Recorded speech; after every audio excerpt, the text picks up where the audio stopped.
That scared the absolute shit out of me. Yeah, I know. It just scares me every time. It just started doing that. It never did that before, like a month ago. But anyway, we are back with another episode with a special guest host, Peter Andrasani from What's going TTL. on, guys? With the love coffee mug, special feature. Got to spread the love, my man. Now, thanks for having me on, guys. I really appreciate it. I've been trying to get on for like months. Yeah, I know, man. I wanted to try to do something from before the draft. Yeah, That would have been great. That was my shit, man. The draft. Oh, that's our favorite season too. Like that was all our fault.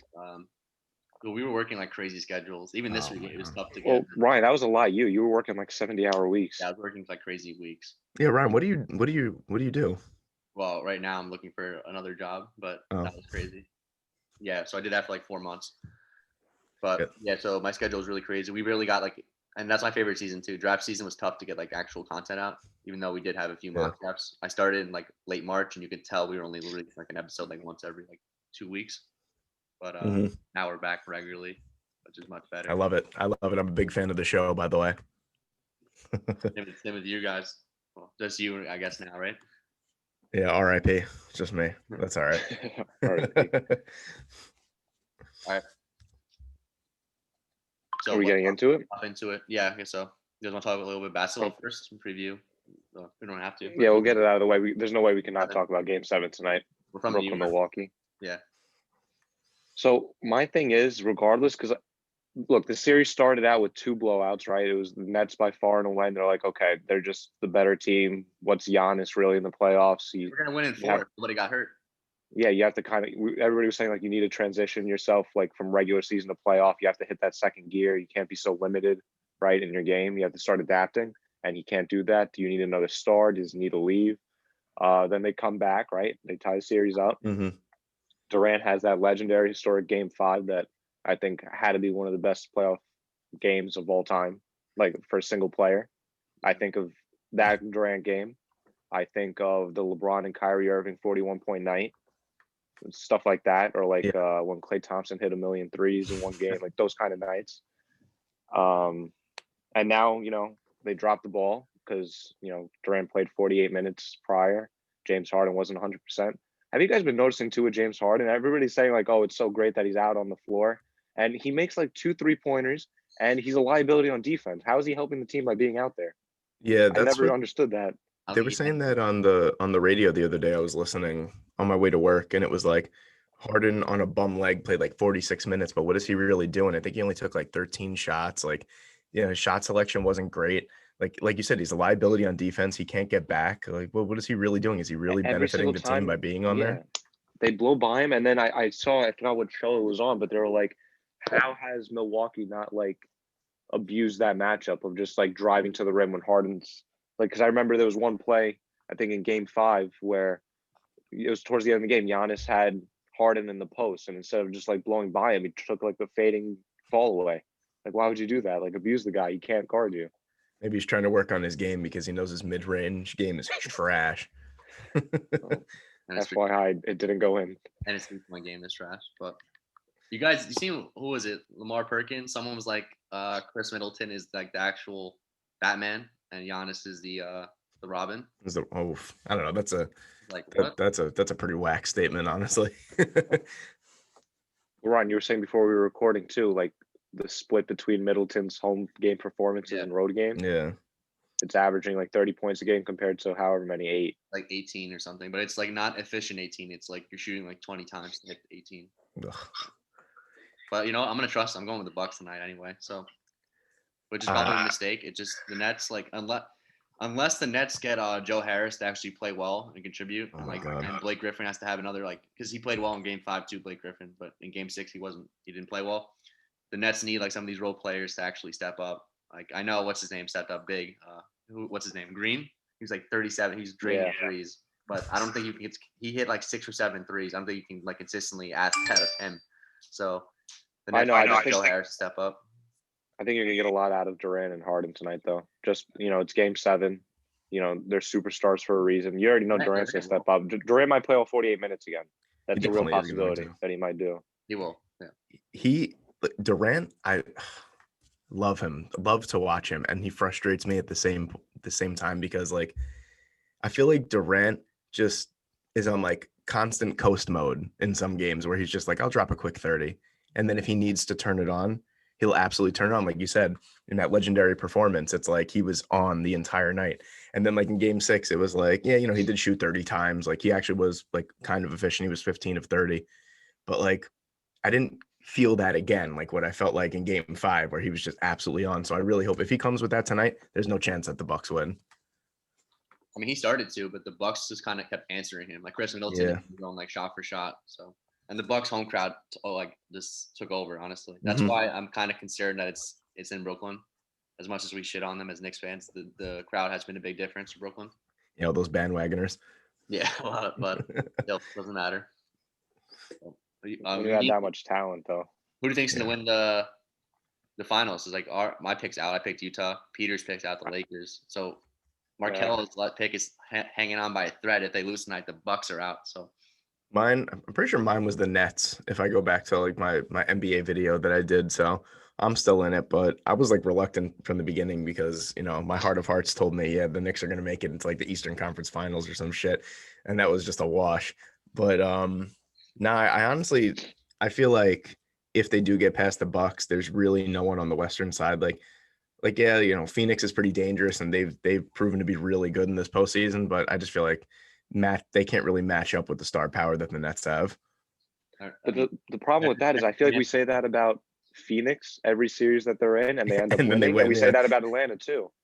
Atlanta is underdogs in every game they played so far, Yeah. and they keep showing out. Even if they lose the game, like they're right there. So at what point are we like, okay, I know like we have the mindset that Phoenix and Atlanta are like not the best teams in the league, but when they keep beating the best teams in the league, We'll like, at realize what that when point they're do we? finally in the finals together. Yeah, that'd be crazy. I mean, Imagine. Atlanta though, they need someone else besides Trae Young because like last night they would have won the game if they had anybody else. Trae Young scored like all their points in the second half. So Yeah.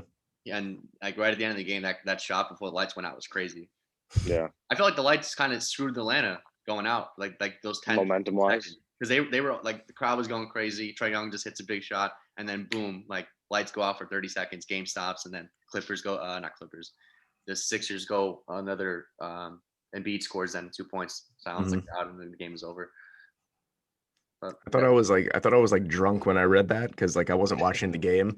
I was drinking with my friends and I read it and I was like, the lights went out. And I was like, what the hell? And then I was like, what the hell? dude, I texted Ryan too when that happened. It reminded me of that Ravens 49ers Super Bowl where like everything's happening, and all of a sudden just went pitch black and everybody.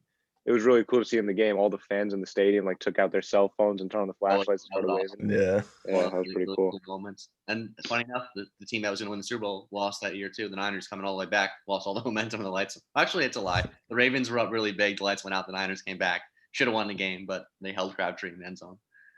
But, real quick before we really get into it, I during that Super Bowl, I was in, like you're in Super Bowl pools and all the boxes and everything like that. And I was poised to win like $2,500. And at that time, what year was that? 2012. So I was 14? Oh God, that's crazy. I was 14 and I'm sitting there and I'm like, oh my God, like I had the two final numbers. I think it was at the time it was 34. No, it was 32-29 or some shit like that. Or it was something like really close. No, it was 34-29. And I had 4 and 9 as my last two numbers to win $2,500.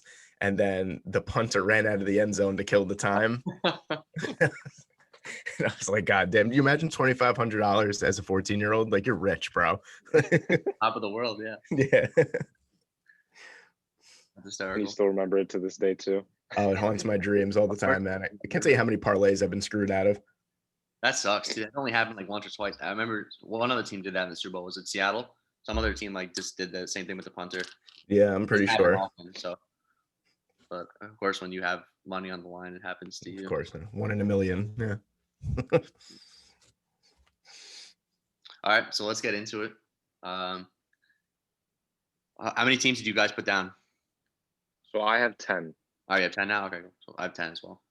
Yeah, so do I. All right, so we'll just go our top 10 teams. You guys want to do it in order? I didn't put mine in order. I didn't put mine in order either. All right, we'll just make it. I have an order, but it could easily flip flop. All right, if you want to have like a favorite, like number one, I think everything else is like close or like I feel like anybody who watches this show knows who my number one most improved team is. I think we're all gonna have the same number one if we did rank them. We are not. I think we are. Oh, then no, I know what team you have. Never mind. I had them on the list. But all right, actually, before we get into it, I wanted to hold on. So I have this article. So I'll read the stats. As you know, we're a podcast, so we should have some background information on why we're like ranking teams who get better. And so a lot of the times, I know for the last couple of years, there's been at least one or two teams from each conference to go from last to first. And not only that, but sometimes they'll make a wild card spot. So let me pull up those numbers for you. Okay, so since 1984, obviously, depending on how you did the year before, you play either a first place schedule, second place schedule, third place schedule, or fourth place schedule. There has been 226 teams. Obviously, 164 of those teams just improved from the year before. 47 of them finished with the worst record. I don't know. For some of these teams, that's going to be impossible. Another 15 finished with the same exact record. 31 of those, 226, went from worst to first and won their division. And another 18 qualified for the playoffs. And I know recently, they said the most recent was the Eagles when they won the Super Bowl in 2016. They went from 7-9 to 13-3. They have a couple examples here, like the Greatest Show on Turf, the 1999, the Rams, 2001 Patriots, and 2009 Saints, Peter. Yeah. So that, Ryan, where did you get that stat? That has to be one of the wildest things I've ever heard in my life. That is awesome. Did you pull that up? Yeah, hold on. I'll send it to my laptop and I'll pull it up. That's freaking awesome. I was like, what the hell is this guy talking about right now? Not for nothing. What would have been historic is if the 49ers won that Super Bowl that year against the Chiefs, because they were whatever bottom of the league. How would they have 2 or 3 wins? And Washington last year went from second overall pick, same thing to not same thing, playoffs. Good year. Yeah. Well, I mean, that was the NFC least, so you can't really count that, I guess. But the thing is, I think it's in terms of that division this year, I think it's pretty close. Like I still don't know who I have favorited to come out because I see a path for Dallas to do it. Mm-hmm. The only thing is I don't think the defense is all that much improved since last year. Washington would probably be the favorite because obviously they have the best all-around roster, and plus somehow they even got better from last year. Yeah. But then in that division, the same team never wins it 2 years in a row, so that's what's holding me back from picking them. Yeah. And then I think the Giants got a whole lot better, and we're going to talk about them now as one of the teams. Yeah. I do some content every once in a while with this guy who's like big in the Washington football team like community and stuff like that, and he's ever since I started like talking to him and everything, we've been deep diving into like numbers and stuff like that, and I really do believe in the Washington football team this year. Like I have them straight up, like I'll even tell you that I'll have them at like 11-6 this year. I think they're going to be like really good. Their defense is like top notch. I don't think that's like too bold of a take. I could see that happening. Yeah, I think that they're going to be really good this year, and the division's going to be a lot better than people think. But we also say that every year. Of course. Well, we have to. I disagree. It's gonna be better than it was last year. Of course, that's not gonna happen again. Where they went 7-9. I went back and did like, because I was trying to see like the standings for the team. Mm-hmm. I went back and I was like 7-9, won the division. And I'm looking at the rest of these teams, and who came like as much as like we talked like they were like trash but mediocre. Like Dallas still won 5 or 6 games last year with Dalton as quarterback for like from week 5 on. So that's what I'm saying. So there's still a path for them to win the division with Dak coming back. Yeah, if you guys are watching on YouTube, we have it on the screen now, what I just said. For anyone watching on Spotify or Google, obviously you just heard what I said. But yeah, I just wanted to do like the research behind like how many teams turned it around, which is a lot. And it's been happening, I would say, more and more frequently now every year. I'm kind of expecting a team to go from worst to first, or at least from worst to playoffs. So it's pretty exciting. I mean, looking at we'll get into it after we list our 10 off seasons, like how we list or how we rank our worst to first candidates. I will say this year, I think it's going to be tough for any of these teams to do it. But when I was writing out my stuff on like my Google Doc, I'm not gonna lie, I literally left it blank. I was like, you know what? I was like, we're just gonna roll with it because I'm looking at all these like worst teams. And I'm like, I don't really know who can go from worst to first. I left mine blank. I just wrote down the teams because like I don't know how to rank some of these teams. Some of them are in tough Yeah. divisions. Some of them just aren't very good. Like that's the truth. Yeah. But there's one team I think we'll all probably agree on for the consensus number one. But after that, it's I don't know. It'll be interesting. But I anyway, think I know before we what get team you're into that, talking about. Yeah. yeah, so some of these teams might be on your most improved teams this offseason or just best off seasons in general. Who wants to go first? No order. But we're not doing an order here, so we can just throw out teams. Yeah. I had a few, I did a couple like honorable mentions because I didn't really want to like Okay. Yeah, forget so did about I. some of the teams too. So Yeah. like a couple, like one of the honorable mentions I had was the Minnesota Vikings. Okay. Because I mean, they didn't, first off, they went into the offseason with essentially no money to spend. And their biggest problems were in the secondary and defending the run. So you go out and you sign Dalvin Tomlinson, which was like a super underrated like signing because that dude is a run stuffer if you've ever seen one before. And that was really the key for me to Leonard Williams' success for the Giants was Dalvin Tomlinson because he was just a space eater. He ate up blocks, and then that allowed Williams to be free. So he could do a lot more than just run stuff. And then also in the secondary, they have two good young cornerbacks with Gladney and Cam Densler. And then you add Patrick Peterson to that mix too, where, he's one of the best cornerbacks of definitely our generation, and you add him to that and they have a chance to learn. He could also contribute. Like, yeah, he's coming off of probably the worst year of his career because he's getting up there in age. But I just think that the signings that they made and then their draft picks, the only draft pick I really didn't agree with the 49ers was Kellen Mond. I didn't like Kellen Mond in the third round for them. But everything else, you look at their draft, they've improved immensely across the board. Yeah, Yeah, it's definitely a good pick. I have the argument you just made, you could have put him in the top 10. I have him in my top 10, and you kind of hit it word for word. So I don't really have to talk. Okay. And then Hunter coming back, just signed back, so that's why I put him on my list. I was like, oh, he's back. All right, Vikings. So for me, just an honorable mention to get out of the way too. We talk about Patrick Peterson coming to Minnesota. It's his former team, the Arizona Cardinals. Just with the additions they made, and like obviously you have the big names like J.J. Watt, and even if J.J. Watt doesn't play 90% of the snaps, he's still going to make a difference on the defensive line. I still felt like I had to make them an honorable mention because you still have Hopkins there, right? And look, we don't even know if Larry Fitzgerald's coming back or not, but I forgot who tweeted it. It was one of the Cardinals players said, man, like if Fitzgerald hasn't announced it yet, his ass is coming back. We all know it. So that's at least one more year of consistency you could get on like little drag routes on third down, which Kyler loves throwing to him. The biggest concern, so like the additions they made defensively, because that's their biggest hole, right? Going into the offseason, were decent enough to at least acknowledge that they got better. But how much better is the question one, because you lose somebody like Patrick Peterson, and I don't think you did that much to replace him. And then I know, Ryan, you have your doubts about Kingsbury as a head coach in general and his decision making and what you call on what down, timeout usage, just knowing how to use clock too. It's starting to become a problem. So they still have question marks. I didn't want to put them in this top 10 tier of teams that I think are actually going to make a difference, because I do think they're going to flirt around with the same record. So I also have two teams listed for honorable mention. The Cardinals are actually one of them. Mine too, actually. Same reasons you mentioned. They definitely deserve to be like acknowledged because they had a pretty decent offseason. It just like I don't like putting teams who I think are on the hot seat or not going to improve that much in record. Yeah, so that's what I was saying. They're going to flirt around the same record, I think, even with it. They went 9-7 last year. Yeah, I think so. They were just missed the playoffs. I know they collapsed. They kind of collapsed toward the end. Lost like the last 3 or 4 or 4-5. Yeah.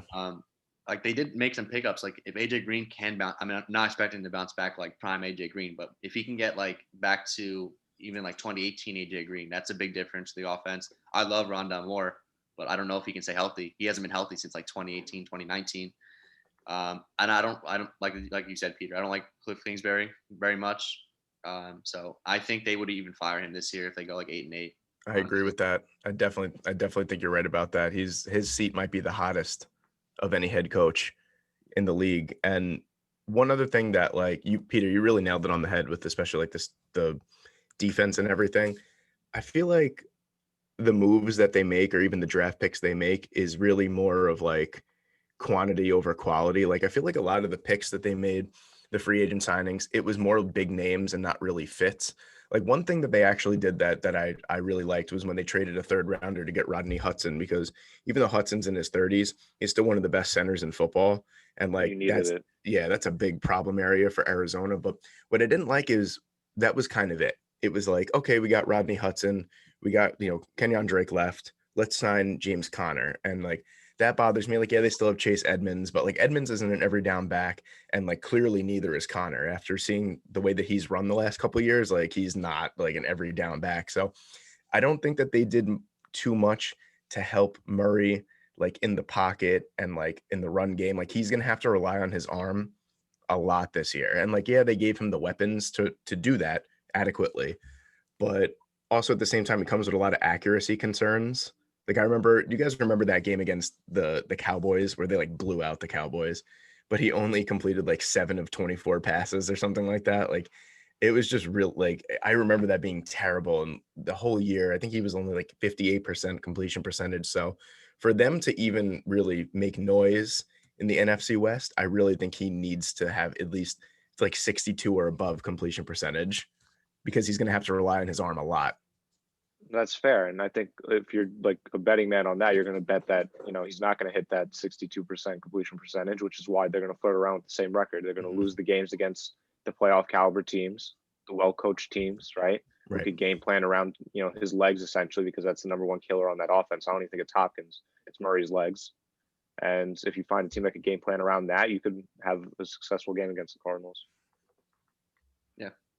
And even like as much as Hudson was a great addition, and he really was, for because like you said, Peter, like I actually watched, not each team, but a couple different teams post like the YouTube videos behind the scenes of funny enough, I actually just watched the Cardinals the other day, and like basically what you said word for word is what their GM Steve Keim just said, that he wanted like veterans with experience in here. That like that was the entire plan. Like I don't know if some of these guys aren't scheme fits either. Especially like I can't see James Conner being much of a scheme fit when the Cardinals want like fast guys and Kyler Murray and they Yeah. Conner in the backfield. But we'll see if it works for them. They did take a massive step last year compared to year one of Kingsbury, so that's good. It's just kind of hard to see them playing in the division they are with the holes they have. I mean, they tried. I mean, I like Zaven Collins. Hopefully they play. I think their plan is to play Simmons and Collins both at linebacker this year. So we need Simmons on the field. We'll see. I like Collins a lot. It's just kind of hard to bank on a rookie like contributing and being like a real big factor in year one. So we'll see what the Cardinals do. They're going to be exciting to watch as always. I'm actually going to bet on Kyler Murray to improve though, to step up again like he did from year one to year two. I just have questions about the rest of the team. So my last honorable mention team, and I know these guys are going to be in your top 5, top 10. I have the Giants here, and hear me out. I think they did get a lot better. I think they do deserve to be on a top 10 list. I just don't see the record changing that much. I don't. Regardless of the additions? Yeah, because the only team they beat in the division every year is Washington, and Washington actually have a better quarterback this year. They never beat Dallas. They beat Philly for the first time in like 10 years last year. And it was Carson Wentz actually beat them the first game. They lost then to, I think, Wentz. They beat then Wentz or Hurts in the second game. I don't doubt the Giants got much better. I still like Joe Judge. Like this, I'll be bold here. Screw it. I think Daniel Jones is one of the worst quarterbacks in the league. I think he'll be better. There it is. Year. But there it is. Yeah, I mean, they won. I think they won 6-10 last year, 5-11. Can they make the step to 7-9? Sure. Are the Giants going to the playoffs? I don't think so. And I don't think they're going to finish first or second in their division. So I don't have them here just for that reason alone. But if you want to like just sell me on the moves they made, sure. Like Galladay's a big improvement. Like a lot of the moves they made are actually pretty good. Like this is one of Gettleman's best offseason as a GM, I'd say, ever, even with Carolina. So this is kind of unfair to the offseason they had. I just like for some of these teams, they're coming off like low win totals. So they're going to make like a massive jump. Or the other teams I didn't, or the other 2 or 3 teams that I have here are like on the borderline of the playoffs, who I'm going to predict it to like over, to take that next step. The Giants are a team for me where their next step for me is like playoffs, and I just don't see them making the playoffs this year. And I feel like they'll have a similar record to what they had last year, but it'll just be because the division got better. I went back. I had to check. I was like, did they beat anyone impressive last year? The answer was just Seattle and Seattle. Everybody else they beat was in the division, and they only won 5 games last year. I actually like 1000% agree with you on the placement, because while I was making my list, I was like Giants 100%. And then when I was done with like the honorable mentions and everything, I'm like, you know what? The Giants really don't fit on here. I was like, I think I have to bump them down. And I did put them in the honorable mentions, like you said. I think everything that you said pretty much nails it right on the head. Like, I just don't see them improving record wise that much. And you have to figure if the Giants, it's playoffs or bust for Gettleman at least. And the Giants are a classy organization to the point where they don't really fire people, where they'll be like, all right, like you have to retire or, like step down. And, you have the same ideology because they promote within. So, like, you're just going to have another Dave Gettleman. Like, his assistant is probably going to get promoted. You're just going to have another Dave Gettleman, and you're going to have these years of spending and decent drafting, but just not moving up. I really think the problem is at quarterback and offensive line. Everything else, like the Giants are super talented across the roster. I just think Daniel Jones and the offensive line itself are just That's another great crap. question. I didn't even mention the offensive line. It's still like I know PFF had their rankings of like offensive lines. They had them at 32nd. Now, granted, can they take a step or two with Andrew Thomas, of course, but like there's not that much talent on that offensive line. There's not. They're gonna be a bottom 5 offensive line, and you play in a division where all the defensive lines are pretty good. Especially Washington's really good, Philly's very good. Like it just like for me, they didn't set like how like teams kind of build to beat their division opponents. The Giants didn't do that at all. Like they sacked the defensive line, of course, themselves, but like offensive line's a big question mark. I think it's bad, and I think the quarterback is bad to mediocre. Maybe he can take a next step up this year. I don't think he's a franchise quarterback. So, but I had them like basically on the fence. I had them at 10, and then I bumped this other team up because I believe in them just a little bit more. Yeah. Okay, so this is where I play devil's advocate and make myself sound like a Giant fan, even though I'm not. And it has largely to do with their draft class because they drafted two of my favorite players in the whole class. So my thing is with the Giants, like if you're a betting man, like if you're asking me to put money on a team, I'm probably going to go Washington and win the division, right? Or I can make an argument that I just feel more confident betting on Dallas because you have Dak Prescott, you have all the weapons you have on offense. You still have Zeke, even though he's not what he was like his first 2 years. He's still Ezekiel Elliott. Like he can still get the job done most games, right? If you just put a good line in front of him. So with the Giants, what it comes down to, you guys hit the nail on the head. Like Daniel Jones isn't an impressive quarterback from what we've seen so far, and the offensive line is probably going to end up being, I don't know about bottom 5, but definitely bottom 10 in the league.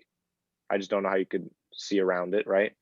But how many times do we see in the NFL where, despite having a bad offensive line, obviously that's the difference maker in like a Super Bowl. We just saw that last year, but we see teams with bad offensive lines still win 9 or 10 games. We just saw it with Arizona. We just talked about Arizona. They did it. With good quarterbacks. Obviously, you don't have there's a gap at quarterback, but there's also a gap at your running back. Saquon's coming back. He should be 100% healthy. And regardless of you're worried about like who's blocking in front of him, he's still a threat out of the backfield. You draft Kadarius Toney, where you could use him in, I don't know how if they're going to use him in jet sweeps. I don't know if they're going to even line him up at running back sometimes because he has a freaky skill set like that, line him out wide. He could be used in various ways. You add Kenny Galladay as one of the wideouts, right? So on third downs, or especially red zone, where the Giants struggled to make points. That was the difference in that Tampa Bay game. Do you guys remember that? I think it was Monday Night Football. Maybe it was Thursday night. Yeah, it was Monday night. They actually played well in that game. So yeah, so you were right there, ready to beat what was to be the champions, right? Yeah. And you're one red zone threat away from doing so. So you add that, right? Your defense was already pretty stacked, but on top of that, you add Adoree Jackson, and you're not even asking him to be your number one corner. Yeah. One of my favorite corners in the draft was Aaron Robinson. You bring him in.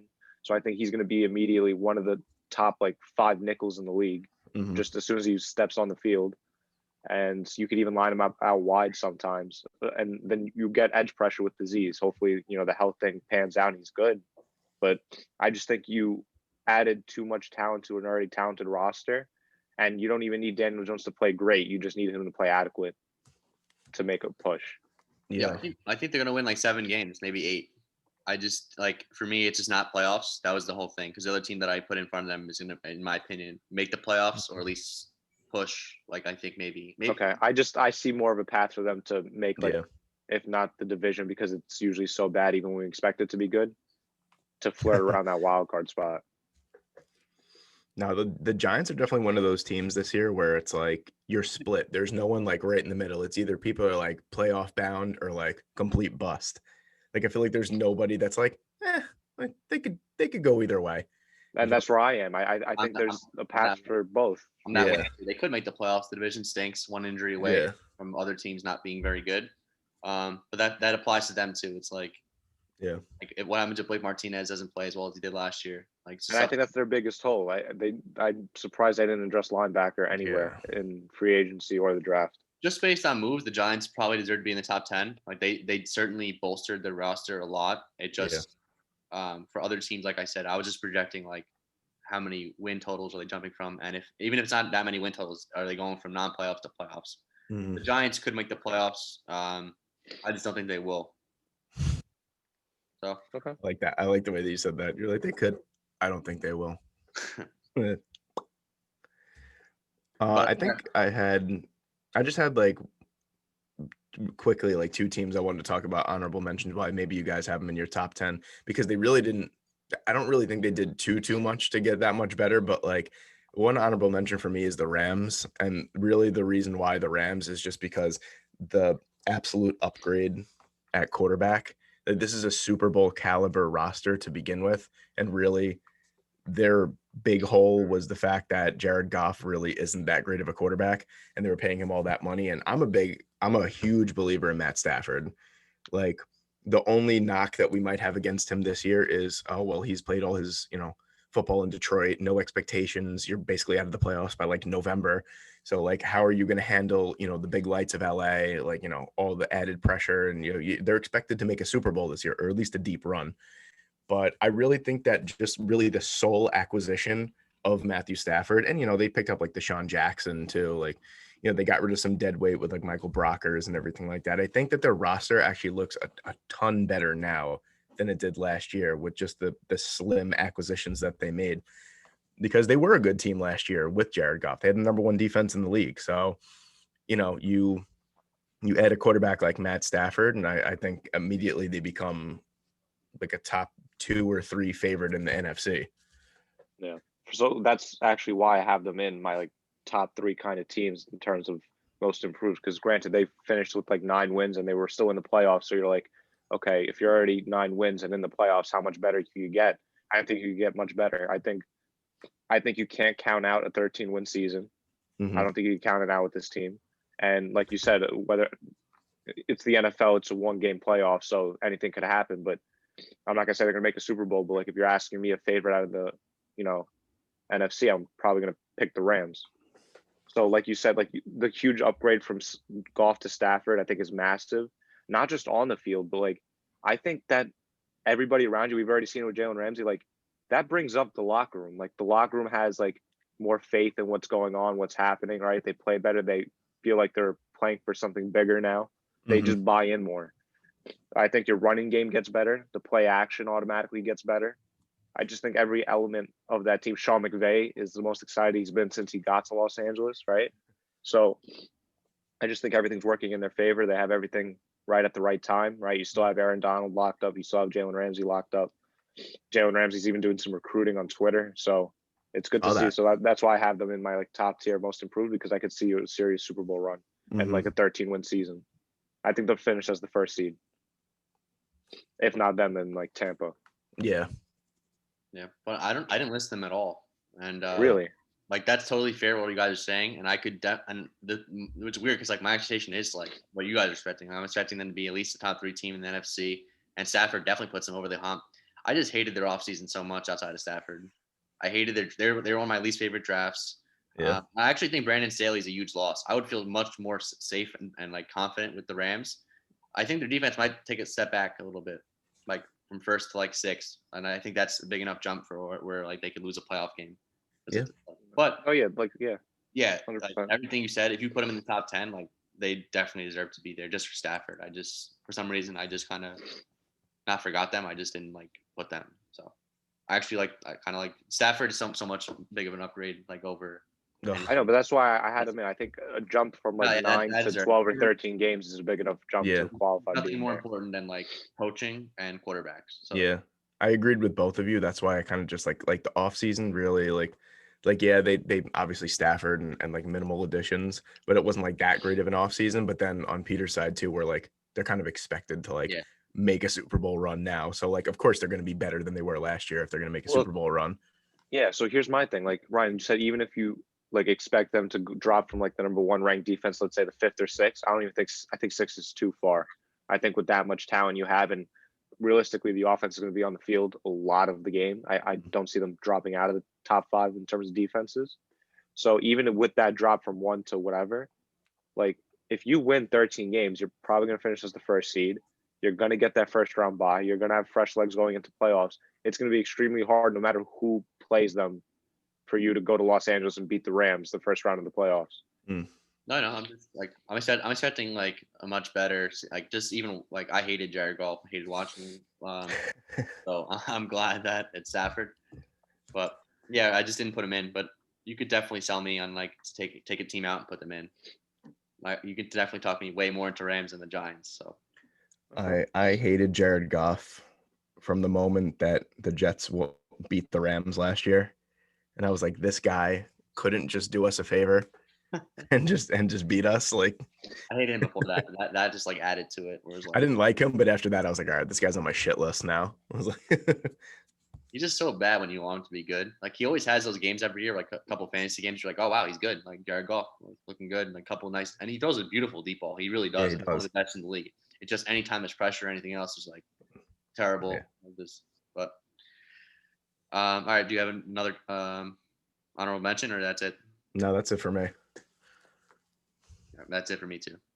All right, so you guys want to get into the teams that you guys have in the top 10? Sure. Yeah, let's do it.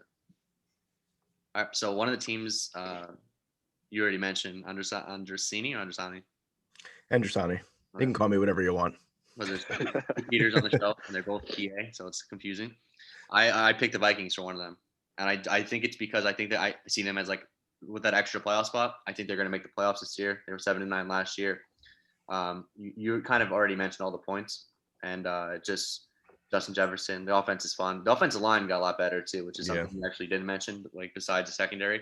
So I'm expecting the line to be like average this year compared to like below average. Like so, and Kirk Cousins is only going to take you so far, but I think this is a big enough jump, like with the additions, to go from 7-9 to maybe 9-8 or 10-7, because I know the record this year. So, and the division I think got easier.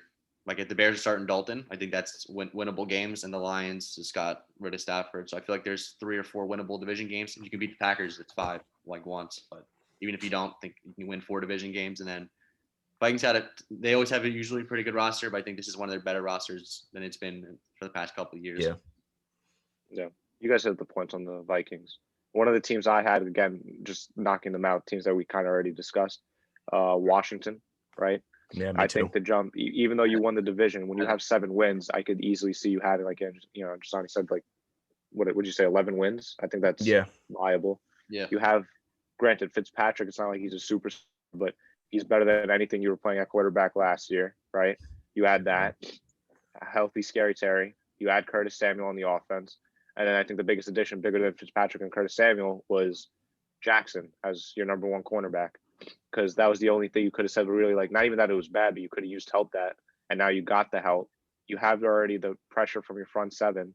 Now you have, like, the back end of your defense to be able to, hold down, even if you can't get to the quarterback in, like, the first few seconds. Like, they could cover downfield now. You have good man corners. So they have the best roster easily in the division. Yeah. It's just a matter of staying healthy and executing. Yeah. I agree with that 100%. I think that what you said about Fitzpatrick holds true, where it's like, you know what you're going to get. You know exactly what you're going to get from Ryan Fitzpatrick. He's a gunslinger that's going to turn the ball over a ton, but he's also going to make some ridiculous plays that you're like, oh, okay, that's why they call him Fitzmagic, and like the offense based around him is talented enough to the point where, like, I'm not going to say it's as talented as the 2015 Jets offense, where it made him look like an actual, like, starting caliber quarterback, with Brandon Marshall and Eric Decker and everything like that. But, you got Logan Thomas, you got Scary Terry, you got Curtis Samuel, like they got Antonio Gibson, right?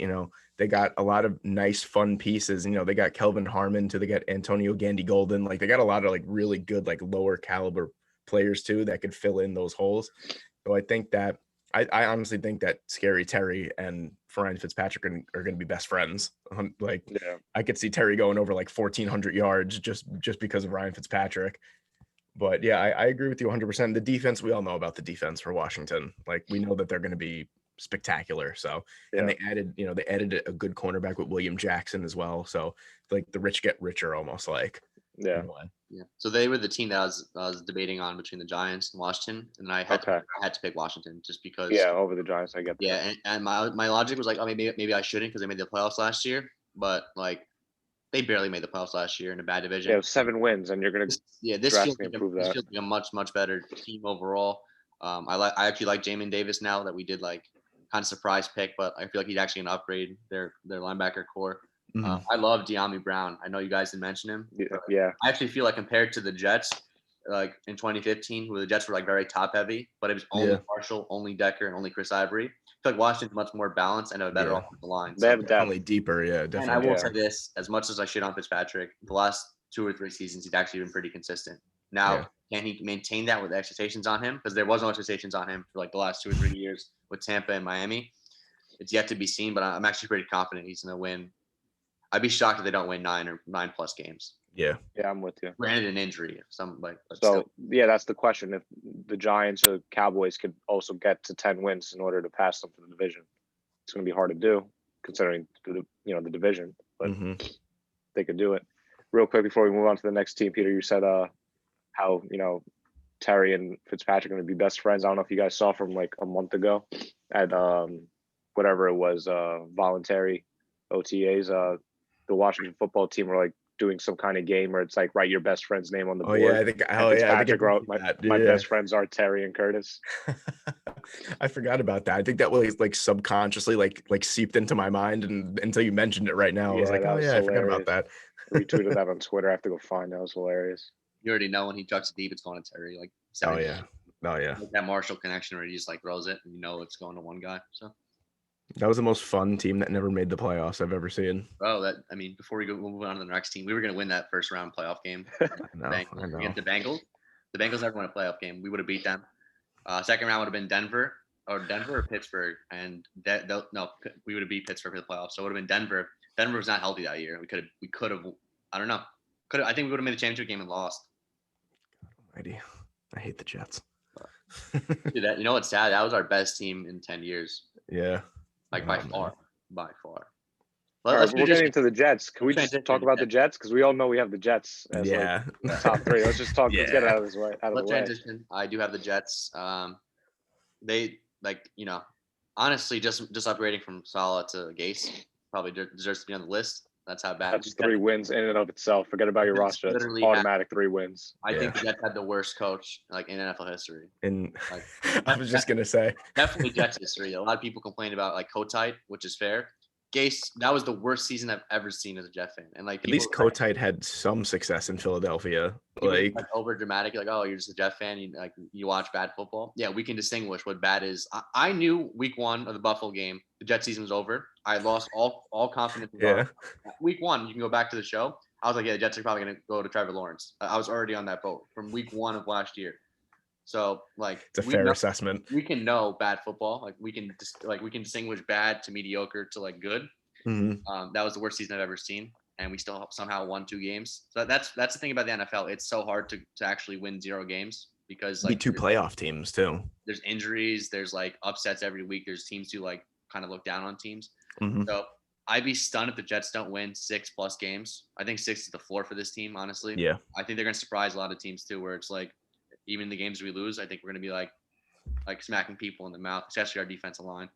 And if we sign Morgan Moses, I'm even more confident that we're going to run over teams. So that would honestly cap like a pretty beautiful offseason for the Jets. Like I've been waiting for that notification for the past couple of days, ever since it was like they're close to finalizing a deal. I'm like, oh man, just come on, just give it to me. I'm like, come on, just give me that deal. Get it done. Yeah. This is like, as a Jet fan too, even any fan, it's like going into this offseason, there's a lot of questions. There's like, are we keeping Darnold? I'm so glad they didn't. What are we going to do with the draft picks? I feel like everything, even for agency, like I wanted Carl Lawson so bad. I want him in the draft. He was at my house when the Bengals took him in the 4th round. I was calling for this guy since like round 2. So the Jets really did everything I wanted. Obviously you guys know my stance on Darnold if you watch the show. So just upgrading from Zach Wilson. Well, I don't want to say upgrading. We'll say changing quarterbacks. We'll see about Zach Wilson. I'm pretty confident he's not going to be that bad because Anything's going to be an upgrade. You don't have to be shy of that word. Pretty much, yeah. You got to see it on the field, I guess. So I'm not going to crown anybody. Yeah. But like Ryan, if he could get like 6 first downs in a game, that's an upgrade, which is sad to say. It'd be nice if we had a quarterback to throw double-digit touchdowns. We couldn't even hit that with Darnold last year. So, between coaching, the quarterback change, and just like the offseason additions, I don't know how the Jets wouldn't be because they're going to improve at least 4+ games in the total. So 100%. My only worry is that the Jets have a really hard schedule. That's my. The Jets also have a really terrible secondary. They have no cornerbacks whatsoever. That's the thing. It's like the secondary, but you can't fix everything in one offseason. We're probably not going to the playoffs. I mean, if everything hit, we could as the last spot. I think we'll be in the hunt though in November, which will be a change. It'll be fun. It'll be like 5-4, 4-5. We'll be hanging in there, and I think we're gonna shock a team or two this year. Where we're not expected to beat, and we're just gonna smack them in the mouth. I did have in my record prediction video like a month ago or something. I did have them at 6-11, and that's only because I do feel like this roster is at least one more draft away from being like one more draft and one more free agency away from being like, okay, like the Jets got something here. Like they definitely have something. Like the culture has changed. Like I feel different about this team. And like I didn't feel that once I heard like Adam Gase was hired, I was like, oh shit. And then like I heard like, Robert Saleh was hired, and I was like, man, the guy brings like unmitigated passion and like intensity, and that's what you need. Like he literally has a guy that has to like hold him off the field. Like that's what I want in a head coach. Like, and I feel like players feed off that too, where like a head coach really makes that much of a difference for a football team, for any team really in any kind of sport. A coach's passion and stuff like that really makes a difference. And then, like I said, I wasn't in love with the fact that they really didn't do anything to the secondary, but also to play like devil's advocate with Sam Darnold and like with Zach Wilson, what I've already seen with Zach Wilson before he even takes a snap is that the Jets have already put him in a better position to succeed than the Jets ever put Sam Darnold in a position to succeed. Like, you got him an extra wide receiver. Like you signed a wide receiver, you drafted AVT, you know what I'm saying? Like you got a running back. Like they've done things to where it's like, okay, like if you're one more draft and one more free agency where like maybe you can get a tight end, you can get another, offensive line piece. It's like, all right, you really got something with this offense. All right, be truthful though. If you could do it all over again, right? Like knowing Sam Darnold, right? We actually don't know like much about him. Like I guess if you think he's good or mediocre or bad, all of like the things that led us here. Would you do it again for Zach Wilson and his team? Because I would do it again. I would go through it all. It makes me really appreciate this team already a lot more than the past like 3 or 4 years. You haven't taken a snap yet, and I would do it because I have no faith in Sam Darnold being, even if he's average this year. I don't want average. Like, why the fuck do we want average? Like, like we don't want mediocre bad. We want like this team to be special, and I think you can only do that on a rookie contract. So if Sam Darnold even played mediocre, I'd be like really scared going into this year. Like if he still had him, I'd be like, oh, like I don't want to extend him. Like, well, now the important thing is, right, to make sure you guys have a good season, right, and get like a belief system in, because you're going to have cap space going into next off season. And if you really want to make that playoff caliber, division winning jump, you're really going to need to execute and bring in like star players, free agency, and have another good draft because you still have a lot of draft picks. No, you're 100%. Or maybe even right. trade picks for a star player. Yeah, I wouldn't be mad at an aggressive move like that. Jamal Adams trade is another big thing that set the franchise up so much. Yeah, it did. Another thing too, where Peter nailed it on the head with like free agency and stuff. What people don't understand about football is that it's a capped sport, so everyone has the same probability really to sign someone because you all have the same money. I mean, obviously cap space situation, but like everyone has money. It's a revenue sharing system. I like that better too, because it's fair. Like star players actually go to like cities you never would go to in other sports. Exactly. That's what I love about football. And then other than that, like, but at the same time, good free agents still want to go to good teams. So you have to separate yourself even if the Jets go 6-11 this year, 5-12, whatever. If you have a good core and you have like Peter said, a belief system, and people love the culture change and like what you're building over there, they will go to that team. So that's really important for for the Jets this year, is to really have a culture change and like let's believe in what Robert Saleh and company are preaching. Like, let me throw this like hypothetical, right? Let's say you guys have a really good year, right? So even if it's like in a 6-11 year, but you guys are competitive in every single game, You're not getting blown out. The players are playing for the coach. Coach is coaching for the players. Good environment all around. You know, the players are reaching out to their friends in the off season. You know, we got something special here. We're a piece away. And not this exact player, but let's just throw it out because I know right now he's on like trade rumors or stuff like that. And you add a Stephon Gilmore level caliber of like corner, right? How much more confident would you feel in this team if you say, okay, Stephon Gilmore's our number one corner with all the pieces we have going into year 2? I think it depends on what they give up for him.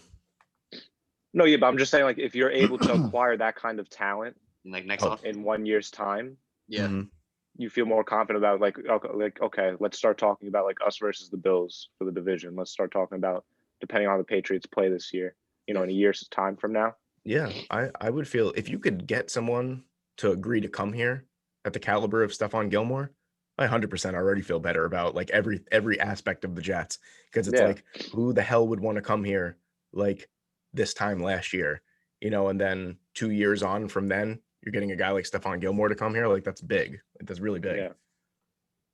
So that's why it's just one good season away and you could move mountains. Yeah. 100%. I'm glad we got the Jets out of the way. I was actually kind of worried you guys didn't have the Jets on your. No, there's no way you didn't. Reason. Yeah, like I'm just gonna read off like notable additions, free agency and draft. You add Corey Davis, Carl Lawson, LaMarcus Joyner, Keelan Cole, small name, but it's still gonna help out. Everyone forgets about LaMarcus Joyner too. Yeah, I don't know why. Just don't play him at nickel and fine. Sheldon Rankins, Jared Davis, Marcus May, Zach Wilson, AVT, Elijah Moore, who everybody's been raving about him at camp so far. A star, like a star. That's what everybody's saying. All the beat writers, that's what they're saying. Like, that's good. I forgot who tweeted or reported. They were like, was watching Elijah Moore on the field today, and it's talking every day. To him. Every day, like, it's like he doesn't want to wait for that. You know, have a lot of not just receivers, but NFL players in general. Like, it's that year 2 jump where you really see something. They were like, Elijah Moore doesn't want to wait for year 2. He wants it now. Love that. Some of these guys are drafting too. Like you talk about culture. Like you can see some of these guys, like the rookies. Speaking of Elijah Moore and Michael Carter, they're going to the facility at 6:30 a.m. They're the first ones there. Like the Jets are just like building something super exciting where it's like, and everyone likes each other. I don't know if like that's what Joe Douglas wanted though. That was his plan from the beginning that we didn't know. Like the caliber of players. Like Ryan, we've talked about this like off camera, like during the draft or like after free agency signing Corey Davis. Like he's bringing guys in the building who are like their life is football. Like after like on a random like you know what I mean like Wednesday afternoon they're like okay let me go watch tape. Even Cole doesn't have a TV. He just watched. I'm serious. Like this is it's those kind of players though, and you wonder why he wanted Jamal Adams out the door. Yeah, so I'm super excited about the Jets, even if they only win 6 games this year. I think they're going to win 7, for being honest, but probably Homer take because they are in a tough division. But it's going to be exciting, much more exciting than we've been, especially when we hired Gase. Like, nightmare. I knew it. Every Jet fan knew at the time. People were like our like beat reporters were like challenging us, like, "Oh, what do you know about Gase? We've seen him play in Miami. Like, we've seen the Miami team." The Jets have the worst beat reporters of like any team in the NFL. I don't want to get into it, but yeah, they do. They're just like, super negative. Even Rich Cimini asking Corey Davis, "Does he miss Sam Darnold?" It's like, come on, like you came here to play Sam Darnold. Everyone knew you didn't. Like he signed to play. Like the Jets sold him on a vision. They told him like obviously every player to keep it under wraps for moving on. Like, so you're not gonna trash anyone publicly. Like it just. Yeah, exactly. But anyway, let's transition to a similar kind of team. This is probably Peter's favorite offseason. I have the Jaguars. And I'm so happy you had them in. Yeah, it's because they had one win last year. Like, just not very funny. They had one win last year. So, of course, they got a lot better this offseason. Got Trevor Lawrence. I really like Marvin Jones, like as like a sleeper addition. Yeah. They bolstered the defensive line. Even though, like, I wasn't in love with their draft, like, as a whole, besides Lawrence, like Peter, like, our notice was, they did add talent, like, throughout the draft. Obviously, a team is kind of devoid of talent. And I don't think they play in a tough division. That's just my opinion. So, like, I don't see the Jaguars, like, obviously winning the division, but I could see them actually pushing. Well, they're going to be better than the Texans, so they're not going to finish last in the division automatically. And even if they only win 5 games this year, maybe 6, it just, like, that's a big upgrade. And like, from one win, that's yeah. So, and like that was one of the worst teams. That they might have been worse than the 0-16 Lions. They won week 1. That team was awful at points last year. Yeah. So. Definitely exciting. Like if you're a Jaguars fan, like last year was hell as a Jet fan, so I can only imagine. We were both tanking. Like as a fan, like obviously you want a quarterback. It's just like that's tough to see. because you do want to see some like bright spots on the team. Yeah. There's not many like a 1-win team. So Well, the consolation prize was pretty good for the Jaguars. So yeah. would you hire Urban Meyer though? Like what Oh, would you give him? I actually, that's what I was waiting until you finished your point.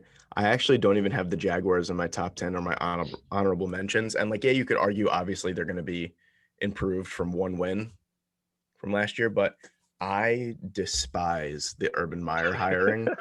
Yeah, I think And it's tough too. So. I didn't like it from the beginning when they were like, oh, it's Urban Meyer all day. And I'm like, why? I'm like, why is it Urban Meyer? He's And gonna the same quit. thing, like, He's gonna quit in 2 years when they're still not winning the division. his Like, his coaching staff is just like, it's been an abomination watching him put together like this coaching staff. And it's like, do you remember the athletic, what was it, the head trainer or something like quit like as soon as because like the allegations came out, like quit. Yeah.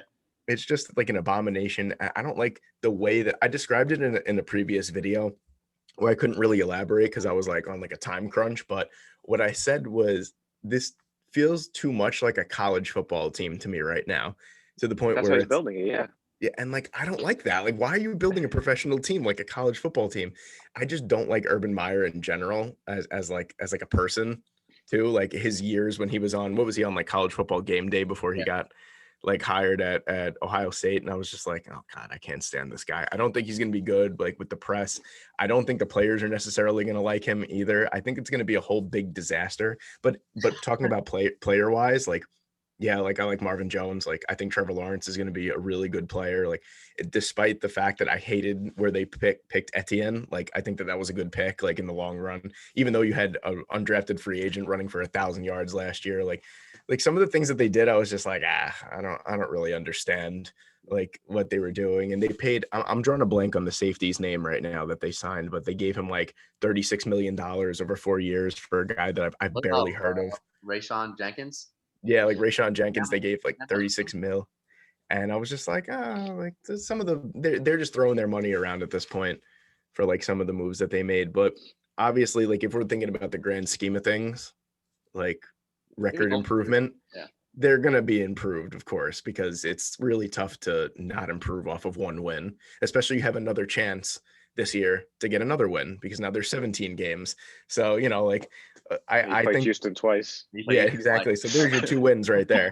But but I just think that like we were just preaching about before with like culture change and everything. It's a big thing, and I just think that Urban Meyer sucks, and to put it lightly. And I just think that players are gonna hate him about halfway through the season. Remember like the Matt Patricia thing with the Lions when he was hired and they were like, dude, this guy's working us to death. Like we hate him. Like I feel like that's a similar situation just on a grander scale because the name is bigger. I get what you're saying. I just think it's going to take a little bit more time because most of this team is really young. So like, I feel like they don't know better. Like you don't have that many veterans who are like, yo, what does this guy think he's doing? He thinks he's like a genius. It's almost like a Chip Kelly kind of effect where you think you're better than everybody else around you and you suck, right? So my thing is, I'm just honest. I'll admit it. I'm just biased towards the Jags because they had one of my favorite draft classes this year in the draft. You take Trevor Lawrence, okay, no brainer. A lot of people didn't like the ETN pick. I liked it. And besides that, not at the no, yeah, granted, that's the fine. selection, yeah. Hated the pick. Yeah, It's a dumb pick. but Tyson Campbell was one of my favorite corners in the draft. Before you move on, right? Like I understand like adding secondary, of course, like the Jets need to do it. Like Jaguars have done it, but like you can't play 3 outside corners. You know that, right? Like who's gonna play in the slot? see like you signed Shaquille Griffin, right? Tyson Campbell, top of round 2. You're asking the 9th overall pick to play in the slot. CJ Henderson, like what are you doing? Because if one of them's not getting on the field, it's a waste of a pick. If we're being honest. Or you waste. Yeah, I don't know. We're gonna see how they do it, but who knows? But it's just you have talented corners, so hopefully. What kind of team building is that though? Like you're not taking players who are going to play. Like ETN too is a I'm just strictly looking at the talent in which they're bringing in the building because coming from what they had, that 1-win roster. Yeah, that's why I put Walker Little. I'm not excited. Nobody knows about him because of his ACL tears and injury history. I thought when healthy, he was a top 5 tackle. I think he's going to be a top 5 tackle in terms of who was drafted. I like that pick, like the player himself. Like I'm glad that you mentioned Walker Little because the player himself, like healthy, great player. Yeah. Like remember this time last year or like 2 years ago, he was considered a first round pick, like 100%. Like he was a lock for the first round. And what just bothered me about that pick was like, yeah, like Jawan Taylor is coming off of a pretty shitty like sophomore season. You know, he's still on a rookie deal. You just franchise tag Cam Robinson. Like, why are you taking a tackle there? Well, Like, the thing is, I think Walker Little is going to be better than both of them, and one of those two guys is going to be out the door. I hope so for where they picked him. No, yeah, but one of those two tackles is going to be out the door next year. So even if you have to slide somebody into guard, yeah. So even if you slide somebody into guard for a year, Robinson, honestly, it's like he's getting a lot of money. And then Andre Cisco from Syracuse, I loved. Mm-hmm. I love that. That was a good pick. Yeah, you're right. And then the defensive tackle, Tufele. I thought he was a top 5 tackle in the class, and you got him late. What was it? Oh man, I forget. I saw a tweet the other day about the Jaguars. I'm gonna send it to you later, Ryan, if I could find it. It was freaking hysterical, man. Oh man, it was something about Urban Meyer. I just like, if you ever see an Urban Meyer hate account on Twitter, just know it's me. Okay, just know that it's me. I don't like him either. I don't hate him as much as you do, but I am kind of like waiting for their downfall. Like in like 2 years, I'll give them the 3-year pass here because year one of Trevor Lawrence, a lot of moving pieces. Right. But yeah, for how they like tanked this year too, for like the Jets, like they did not tank honorably. Like no, I don't think anyone tanks honorably, but that was the worst tanking job like in terms of like how they did it. It's so frustrating to watch as a Jet fan. I watched so many of their games last year too for James Robinson. So, but yeah, just strictly from last year to this year, it's hard to not see them taking like 3 times the amount of wins they had last year, if not more, because they only won. So, let's move on. We spent a lot of time on them. So I've covered 4 teams. How many of you guys gotten so far? I kind of losing track. I've gotten Washington. Because we have mixed up with our honorable mentions too. I have Washington, Minnesota, the Jets, and Jacksonville. Another team I think we have to talk about right off the bat is New England. I have them too. Yeah. Okay, yeah. So it's just to get them out of the way because I don't even think it's that much to it. You had Cam Newton year 1 not knowing the system completely, and then always dealing with injury, and then COVID, and he just was never able to get his foot through the door. I'm not even a big Cam fan, but it doesn't take a rocket scientist to know that if he's healthy and plays most of the season, that they're going to be winning games with all that they put around him on offense, plus the additions you made on defense. They just added in literally every free agent on day 1. Yeah. Anybody who was there that was named, they paid. And they're also getting their big time guys that elected not to play last year on defense are coming back. They had it was a few. I know it was at least a few like defensive linemen themselves. Back. Yeah, like linebackers, like really solid pieces. And then you add Matthew Judon to that too.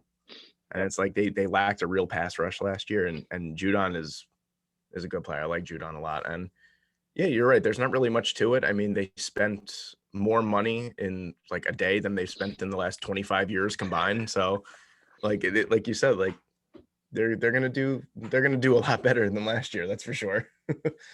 They seen what the Bills did last year, and Belichick was like, "Nope, we're gonna improve this roster, try to get back to being the champs." Yeah, just like the fact that they even won 7 games last year is remarkable. Like, no one talks about it. That's crazy. That team was not good. Like week to week, I was watching them. Like some of these games, they were actually trash. Well, they beat the Jets twice. I mean, no, that's fair. But like there was no game, and the Jets should have beat them with Flacco. We just gave them the game at the end. But like this is the Patriot team last year. Like this is the Patriots. Like this is not like the team we've seen in the past. And I still think the fact they won 7 games for me was impressive. I think it shows how good of a coach Bill Belichick is that he could actually get that roster to 7 wins. And if you think about it, the game against the Bills, Cam Newton fumbled away, and then the game against Seattle, they could have won. So right there, they're 9-7. There was another game too that lost by like a possession. I think it was like he threw 4 picks. So even then, 10-6, like they're in the playoffs. But yeah, these are the additions that'll probably take him over the hump, obviously. Yeah, exactly. All right, so that's good. I figured we'd all have the Patriots. It makes a lot of sense. I have a team that I don't think you guys are gonna have. I have the Cowboys. And it's really, it's strictly because I think they're going to win the division. I think Dak Prescott is easily top, if you want to say top 10. I think he's closer to 5 than he is to 10. Played 4 games last year. I think he's phenomenal. We have both tackles coming back, which will help Zeke and the offensive line in general. Now it's aging the line. It's not like top 5, like top 3, like it used to be. I still think it's upper tier, and that's good enough in this league. Yeah, and I think their defense got better, and it's strictly because they hired Dan Quinn. As much as I didn't like him as a head coach, I think when you kind of put someone back at like what they're used to and kind of what they know, Look at Todd Todd Bowles. Bowles. yeah, Yep, and exactly. I hated their who was their coordinator last year? Nolan. Yeah, Mike Nolan. Yeah. Yeah, trash. Like one of the worst. So just changing schemes, like changing personnel. Like they added a bunch of linebackers. I'm not a huge fan of Parsons as if you watch The person. but still, I think he's still talented. If anyone's gonna like coach him up, it's like the Dan Quinn. It's like the Seattle teams. Like they know how to actually develop linebackers, and they added a bunch of linebackers. So and so like secondary is still a major concern. Like I'm not saying they're going 17-0. It's just like I do think Dak Prescott and just adding the offensive line back, I think they're good enough to win the division. I think I definitely see what you're saying there. Dak Prescott, for the most part of his career through 3 or 4 seasons, like how many division games does this guy lose? Like he's money in the division. Yeah. 5-1 every year at least.